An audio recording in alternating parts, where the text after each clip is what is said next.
Hello everyone, this is Dr. Shaheen. Welcome to Web Technologies class. Today we are discussing on Document Object Model in Unit 2. So coming to parsers, let us see the introduction of a parser. In XML, a parser is a software component that sits between the application and the XML file. So it works like this.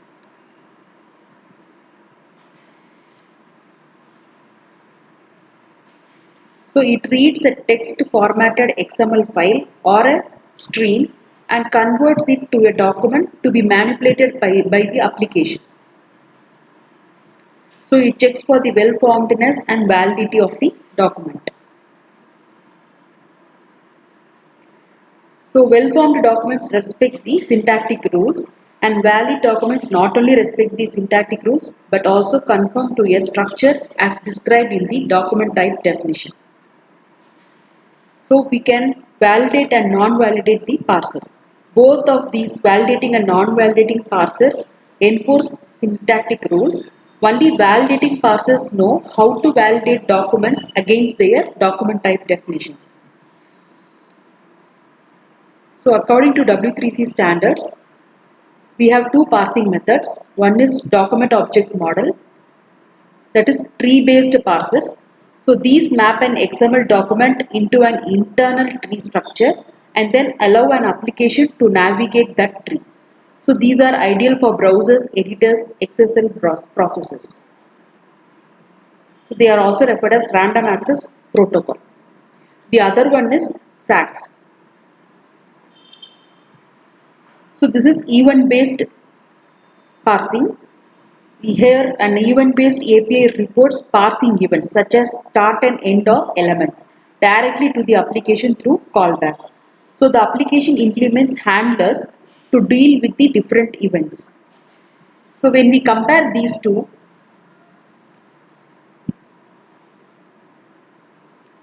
tree-based parsers deal generally small documents, event-based parsers deal generally used for large documents. And tree-based parsers are generally easier to implement, whereas event-based parsers are more complex and it gives hard time for the programmer.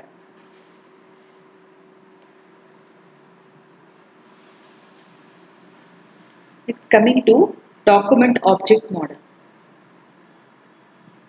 So this XML parsers can handle documents in any way that their developers choose. So the two models commonly used for parsers are SACS and DOM. So SACS parsers are used when dealing with streams of data.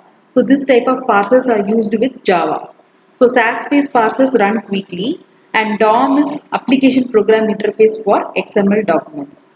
So the DOM API specifies logical structure of the XML document and the ways in which they can be accessed and manipulated. So the DOM API is just a specification. DOM compliant applications include all of the functionality needed to handle that XML document. So they can build static documents, navigate and search through them, and we can also add new elements, delete elements, and modify the content of existing elements.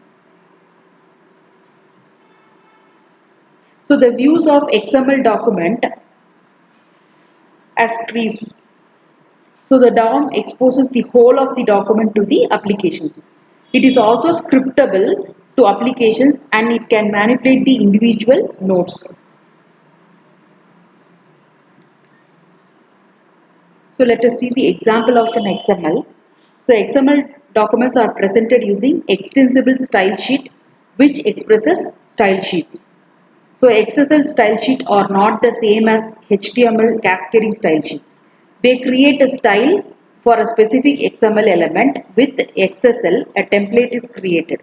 So XSL is basically transforms one data structures to another, that is XML to HTML.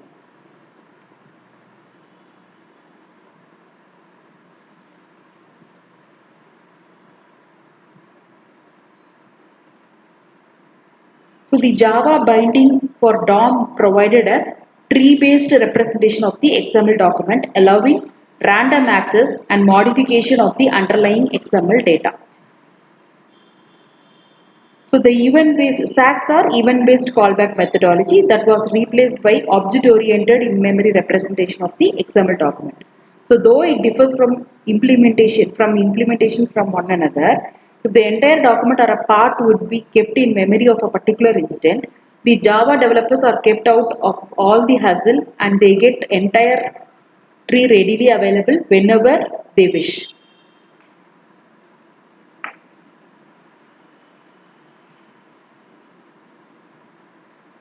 So let us see in detail about this DOM. Before that, let us see this example. So this is an XML for a world which is representing the root element. Country is representing the root element, and we have validated with document type definition. This is the content. Here we have country as the reference entity.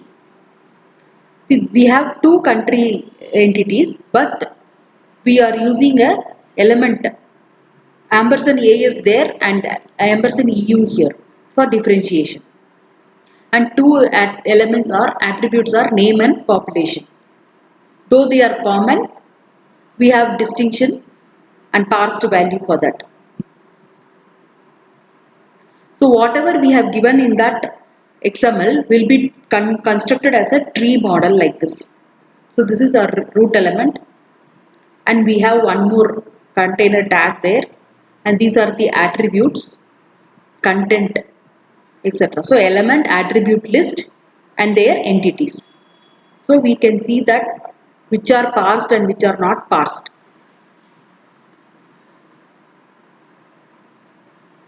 So this by default the value is no. So required means it is mandatory, implied means it optional, and by default the implicit value can be taken. We already know about the namespace content. So it is unique identifier. So C data represents the non-parsed character data, and we are using them in the form of XHTML, and XML-NS is the namespace identification. So default namespace declaration will be NS, and we can also override with using this namespace.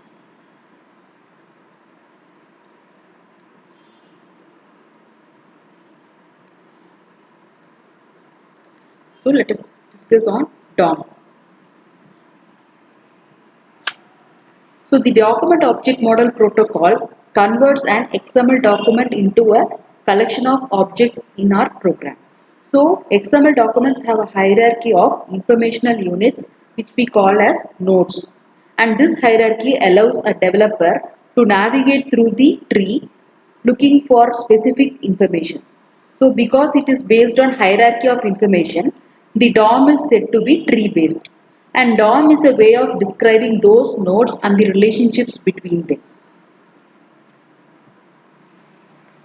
So we can manipulate the object model in any way that makes sense. So this mechanism is also known as random access protocol because we can visit any part of the data at any time. We can also modify the data or remove it or insert new data. So anything is possible. The XML DOM, on the other hand, also provides an API that allows a developer to edit, add, move, or remove nodes in the tree at any point in order to create an application. So a DOM parser creates a tree, that is, it creates a tree structure in memory from the input document and then waits for requests from the client.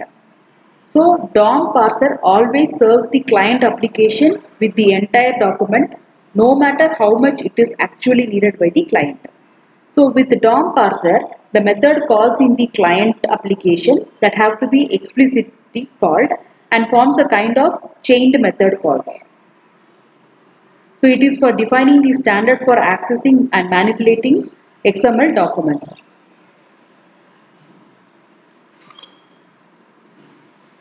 So this XML DOM is used for loading the XML document, accessing the XML document, and deleting the elements of the XML document, also changing the elements of the XML document. So according to DOM, everything in the XML document is a node. So it considers the entire document is a document node and every XML element is an element node. So the text in the XML element are text nodes. Every attribute is an attribute node. Comments are comments node. So this is how the tree is constructed. We have a DOM parser, then tree will be constructed in memory. Then as per our requirement, the application will be developed. So to do that, we usually have a document builder factory.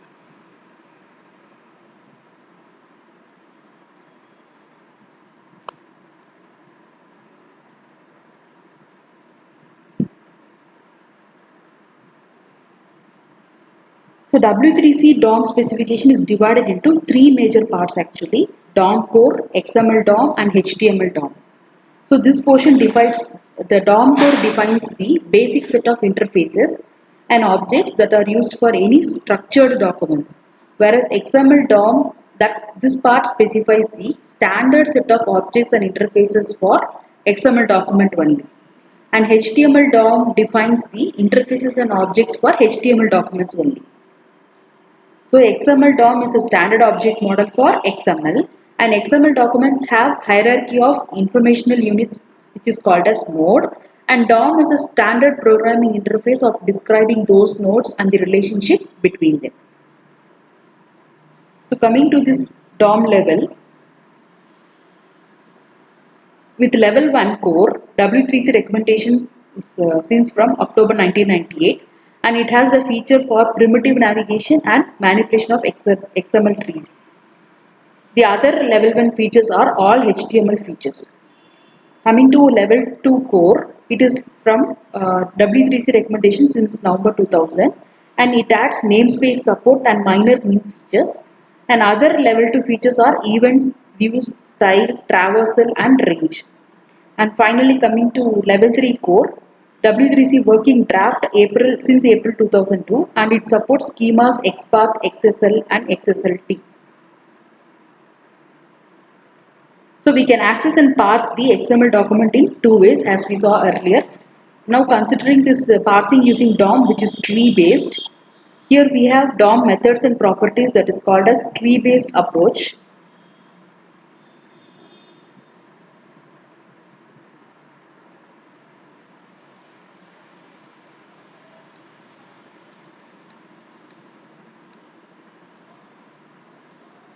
So this document builder factory enables us to build the properties of the document binding. Here we have collection of nodes, pieces of information organized in hierarchy, and some types of nodes have child nodes of various types and others are leaf nodes that cannot have anything below them in that document. So the document builder factory class creates the instance of document builder, and document builder produces the document, that is a DOM, that conforms to the document specification. So the methods and properties that are necessary to process the XML document are node name, node value, parent node, child node and attributes. Node name will find the name of the node, node value is to obtain the value of the node, and parent node is to get the parent node. Child nodes are used to obtain child nodes and attributes for getting the attribute values.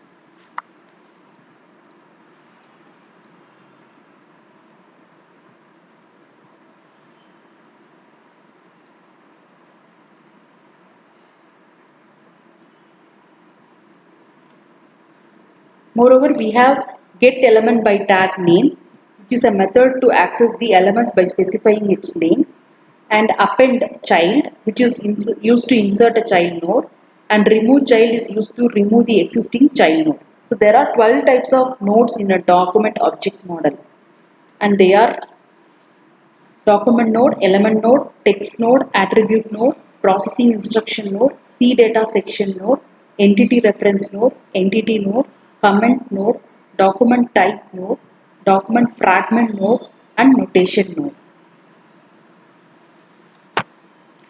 So document object, that is document is a collection of nodes, and we'll see them in detail.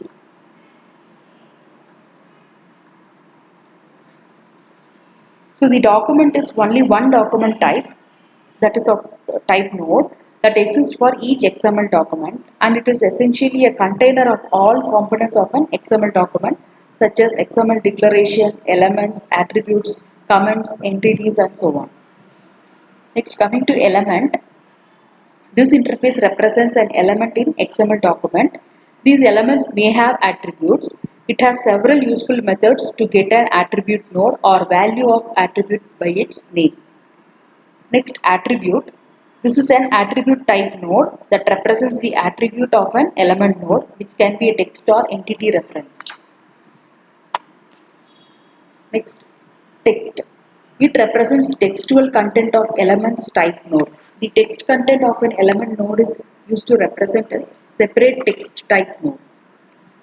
Document fragment. The implementation of document object can be a heavyweight as a large number of methods and properties have been defined for it. So it will have element, processing instruction, comment, text, C data section, entity reference, etc. Next, document type. This provides interfaces to get information about document, including list of entities defined for this document. Next, entity reference. This is a node of type and represents an entity reference in the document. It contains element processing instruction, comment, text, C data section, and entity reference. Processing instruction. So this interface represents processing instruction, which is used in XML to provide specific information about document to the processor. Coming to comments, this represents comments in the XML document.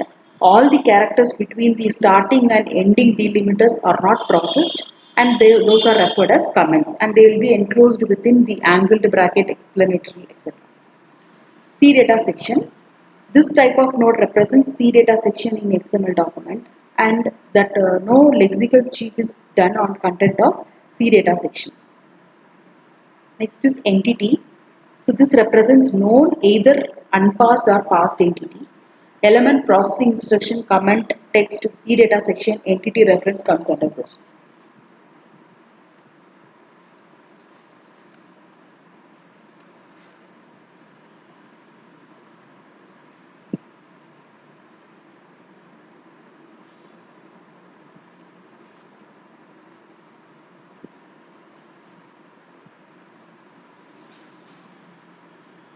The interfaces in DOM tree, as we discussed now. So as I told you, the categories, how they are framed.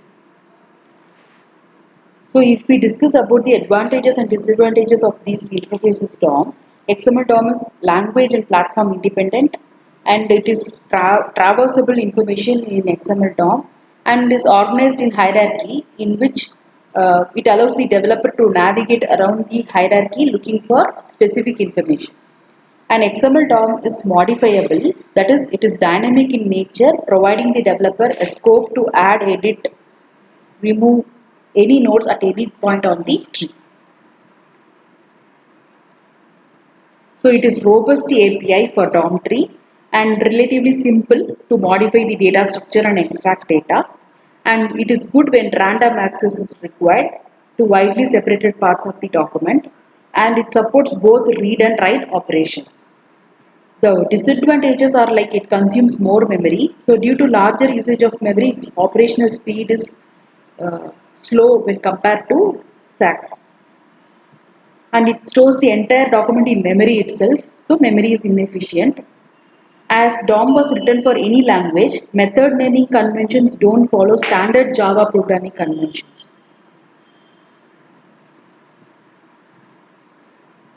So every node has a specific location in the tree.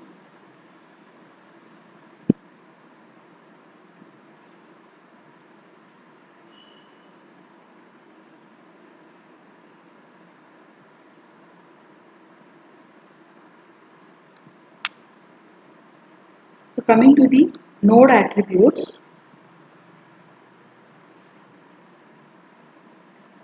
So get first child. This is used to obtain the first child of the node.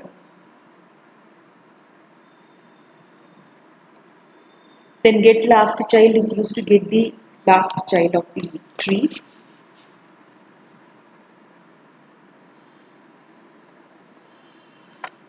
Then get next sibling. This is used to get the immediate sibling from the tree.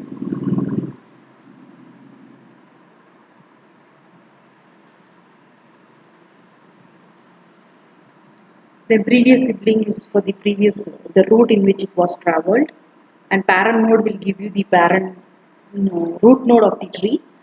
Child node will give the list of child nodes in the tree, and attributes will give the values of each of these nodes.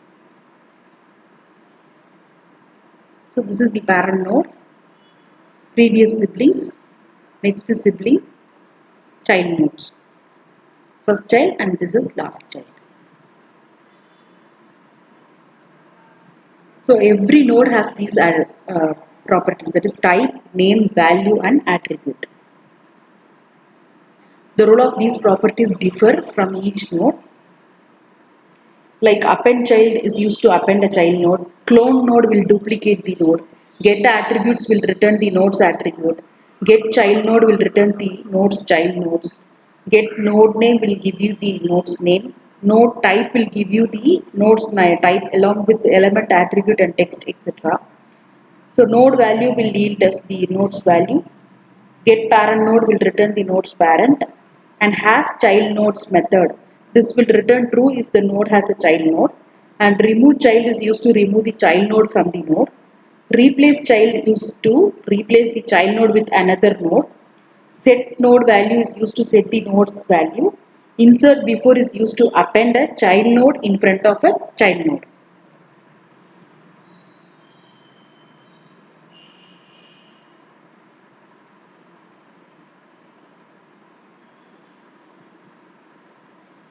So these are the names, values, and attributes, default attributes.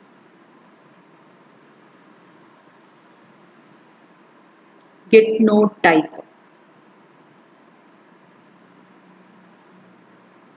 So let us see this example. So whenever we go for this document object model, we need to use this document builder factory to create the instance. So these are the header files used in Java for accessing this DOM.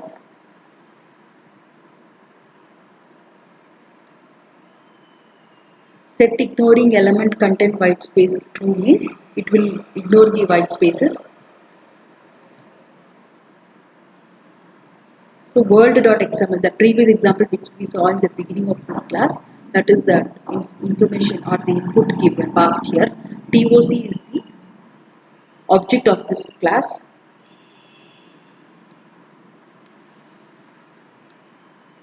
So this is our printing function.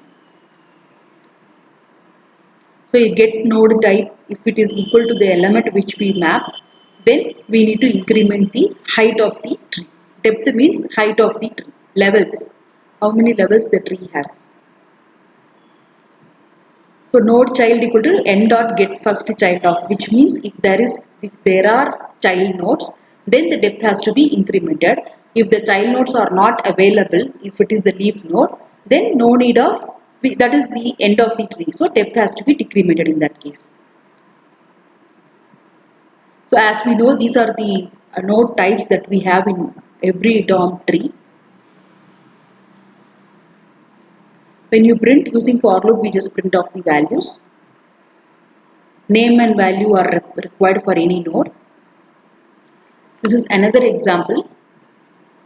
The same way we are calling all the default values, and to print the values we are using get elements by tag name. That is only cities we require to print.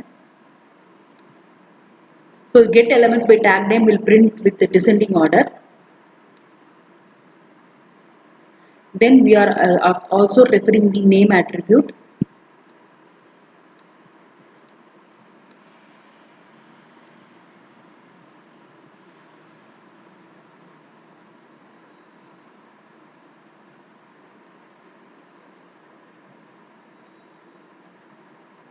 So to normalize a DOM tree, we need to use two things, that is combine adjacent textual nodes or eliminate empty textual nodes. With this we can normalize the DOM tree. Normalizing means removing or duplications. Consistently we are making a precise tree. To normalize, we have to use the normalize method of the document element. Nodes can be manipulated by adding, deleting, removing, or copying also.